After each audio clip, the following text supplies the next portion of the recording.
सर्दियों का खास सरसों का साग और मक्की की रोटी बनाएंगे बिल्कुल ट्रेडिशनल तरीके से, जो आपको बहुत ज्यादा पसंद आएगी। तो चलिए बढ़ते हैं रेसिपी की तरफ। सरसों का साग बनाने के लिए यहाँ मैंने 3 पाव के करीब लिए हैं सरसों के पत्ते। सरसों के पत्तों को सबसे पहले अच्छे तरीके से साफ करना है। उसमें कोई भी कूड़ा, गंदगी या कोई घास का तिनका हो उसे निकाल देना है। और उसके इस तरीके में शुरू में एक्स्ट्रा डंठल होते हैं, उसे इस तरीके से निकाल लेना है। और निकालने के बाद हमें पहले इसे अच्छे तरीके से धोना है। और देख सकते हैं मैंने साग को चलते पानी में अच्छे तरीके से 2 से 3 बार के लिए धुल लिया है। अब साग की इस तरीके से हम बंच बनाते जाएंगे, यानी कि गुच्छी बनाते जाएंगे और इसे इस तरीके से काट लेंगे। देखिए, साग को ना ज्यादा मोटा काटिए और ना ही ज्यादा बारीक काटिए, इस बात का ध्यान रखना है। साग को साफ करके धोना है, उसके बाद हम साग की कटिंग करेंगे। चलिए पहले हम सारे सरसों के पत्तों को काट लेते हैं। साग के लिए सरसों को काट के मैंने अलग कर लिया है। और 3 पाव के करीब मैंने सरसों का साग लिया था, तो उसके साथ के लिए मैंने यहाँ 1 पाव के करीब पालक को भी अच्छे तरीके से साफ करके धोकर काट लिया है। 1 पाव के करीब लिया है बथुआ, और बथुए को भी अच्छे तरीके से धोकर और फिर उसे काट लिया है। और साथ ही हम लेंगे 1 मुट्ठी के करीब ये मेथी, हरी मेथी का यूज करना है। आप इनमें से किसी की क्वांटिटी अपने स्वाद के अनुसार थोड़ा भी कम ज्यादा एडजस्ट कर सकते हैं। चलिए मेथी को भी अच्छे तरीके से काट लिया है। मेथी को काटने के बाद मैंने 1 छोटी मुट्ठी यानी थोड़ा सा लिया है हरा धनिया। आप सरसों के साग में जब उबाले तो इसमें थोड़ा सा हरा धनिया का यूज जरूर करें, आपको टेस्ट बहुत ही ज्यादा पसंद आएगा। सारे फ्लेवर बहुत ही अच्छे तरीके से बैलेंस में उभर कर आएंगे। चलिए साग की कटिंग हो गई है। अब हम कुकर लेंगे, कुकर में डाल देंगे 1 छोटा कप के करीब पानी। अब डाल देंगे कटा हुआ ये सारा साग, जिसमें सरसों के पत्ते, बथुआ, पालक, मेथी और हरा धनिया का यूज किया है, सारा डाल देंगे। मैंने जो ये साग का नाप बताया है पालक, बथुआ और मेथी का, आप इस तरीके से डालिए, आपको साग बहुत ही ज्यादा टेस्टी बनने वाला है। अब मैं यहाँ डालूंगी साग के लिए 5 कटी हुई हरी मिर्ची, 6 लहसुन की कलियां जो थोड़े मोटे साइज की हैं, उन्हें घिसकर ले लिया है। और 1 बड़ा टुकड़ा लिया है अदरक का, जिसे मैंने घिसकर ले लिया है। अब डाल देंगे स्वाद के अनुसार नमक। अब कुकर का ढक्कन लगाकर हाई फ्लेम पे 1 सीटी आने के बाद गैस की फ्लेम को लो पे कर देंगे और 25 से 30 मिनट के लिए साग को लो फ्लेम पे उबलने देंगे। चलिए चेक कर लेते हैं साग को। देखिए साग बहुत ही अच्छे तरीके से उबल गया है। अब हम साग को अच्छे तरीके से घोटेंगे। साग को घोटने के लिए यहाँ मैं 2 चम्मच के करीब लूंगी गेहूं का आटा। कई लोग मक्की का आटा डालते हैं और कई लोग गेहूं का, आपको जो पसंद हो डाल सकते हैं, पर इतने साग की क्वांटिटी के लिए सिर्फ 2 चम्मच के करीब ही गेहूं का आटा यूज करें। अब डाल देंगे इसमें 1 छोटा कप के करीब पानी। पानी की मात्रा आप अपने हिसाब से कर सकते हैं। अगर देखिए साग उबलते समय पानी थोड़ा कम रह गया है, तो आप इस स्टेज पे थोड़े से पानी का ज्यादा इस्तेमाल कर सकते हैं। अगर साग में ज्यादा पानी रह गया है तो आप उसे निकाल लीजिए, उसे थोड़ा ठंडा करें और उसमें आटे को घोल कर ले सकते हैं। तो चलिए हमने ये आटा अच्छे तरीके से घोल लिया है, देख लीजिए। और इसमें कोई भी गुठली ना रहे, इस बात का आपको ध्यान रखना है। अब इस तैयार आटे के घोल को हम डाल देंगे साग में। अब इस तरीके से मैंने ये लकड़ी की मथनी ले ली है। अब हम इस मथनी की मदद से साग को अच्छे तरीके से घोटेंगे, यानी कि घुलाएंगे। इसे अच्छे तरीके से घोटना है और मथनी से घोटने में 10 से 15 मिनट का समय लग सकता है। आप चाहें तो साग को थोड़ा सा ठंडा करके मिक्सी जार में भी दरदरा सा घोट सकते हैं, और आप चाहें तो हैंड ब्लेंडर की सहायता से भी घोट सकते हैं। 12 से 15 मिनट का समय लगा है और साग को मैंने अच्छे तरीके से घोट कर तैयार कर लिया है। देख सकते हैं साग की कंसिस्टेंसी इस तरीके से बिल्कुल नाम मात्र हल्का सा दरदरा रखा है। बिल्कुल चटनी की तरह भी इसे नहीं करना है, बिल्कुल हल्का सा दरदरा सा रखना है। और कई लोग साग को थोड़ा सा पतला खाना पसंद करते हैं और कई लोग थोड़ा सा टाइट खाना पसंद करते हैं, वो आप अपने स्वाद के अनुसार एडजस्ट कर सकते हैं। अब क्योंकि हमने साग के सारे टेस्ट को बैलेंस करने के लिए इसमें आटा डाला है, अब हमें इसे आटे को भी पकाना होगा। चलिए, साग तो हमारा बहुत अच्छे तरीके से बनके तैयार हो गया है और देख सकते हैं कुकर के तले पर भी लगना शुरू हो गया है। इसका मतलब अब इसमें आटे का कच्चापन बिल्कुल भी नहीं है।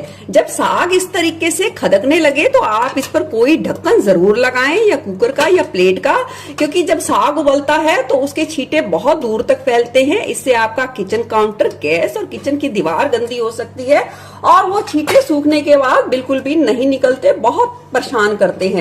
तो इस टिप को जरूर फॉलो करें। अब गैस की फ्लेम को हम कर देंगे बंद और साग को अच्छे तरीके से ठंडा करेंगे।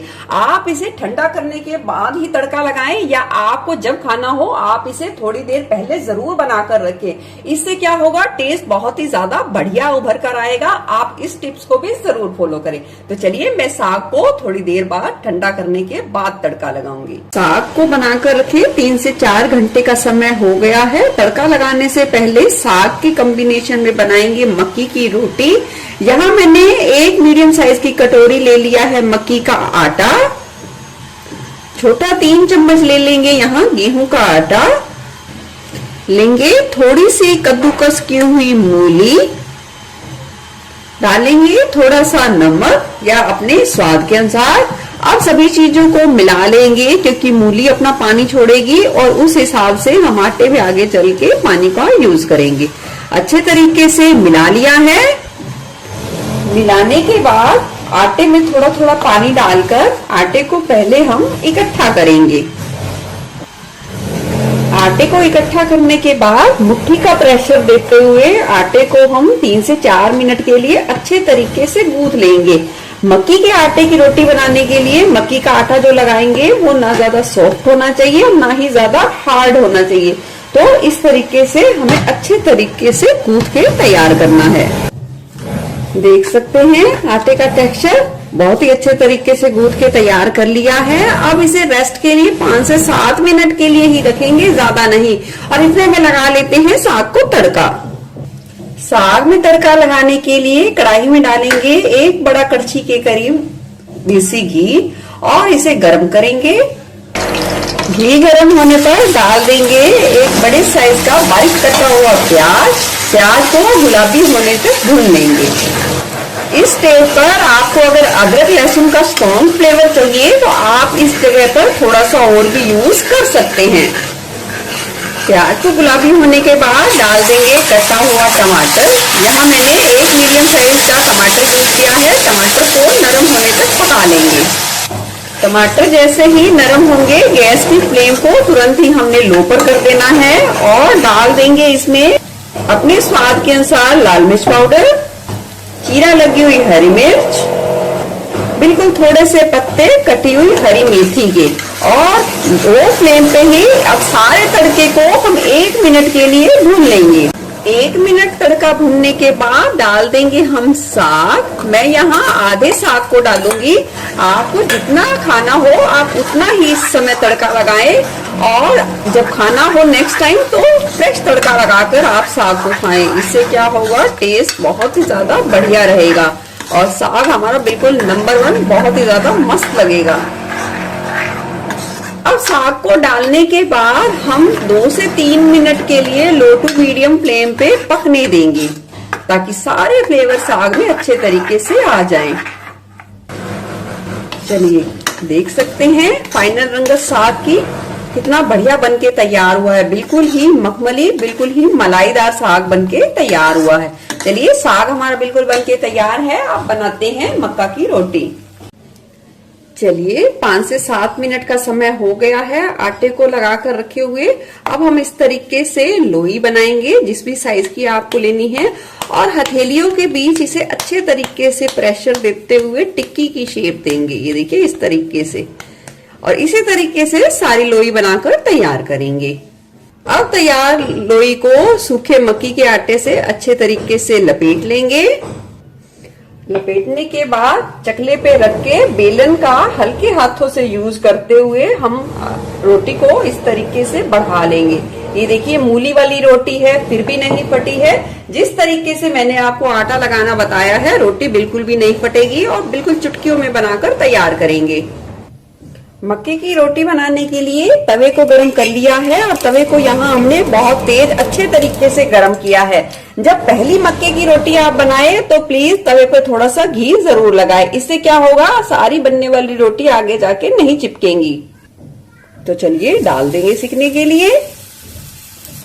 थोड़ा सा सिकने के बाद पलट देंगे और दूसरी तरफ से भी सिकने देंगे।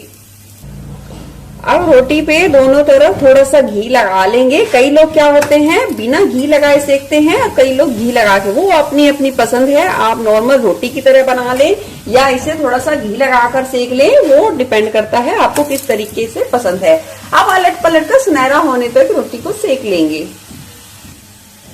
चलिए देख सकते हैं कितनी करारी मक्का की रोटी बनके तैयार है। इसी तरीके से सारी मक्की की रोटी बनाकर तैयार करेंगे। चलिए लग गई है पंजाबी सबसे सर्दियों की टेस्टी थाली, सरसों का साग, घी लगी हुई मक्की की रोटी, साथ में गुड़, और थाली को कंप्लीट करेंगे मक्खन के साथ। आपको कैसी लगी ये सरसों के साग वाली पंजाबी थाली? खास मेरी रेसिपी जरूर बताना। फिर मिलूंगी ऐसे ही बढ़िया रेसिपी के साथ। Eat healthy and stay healthy. धन्यवाद।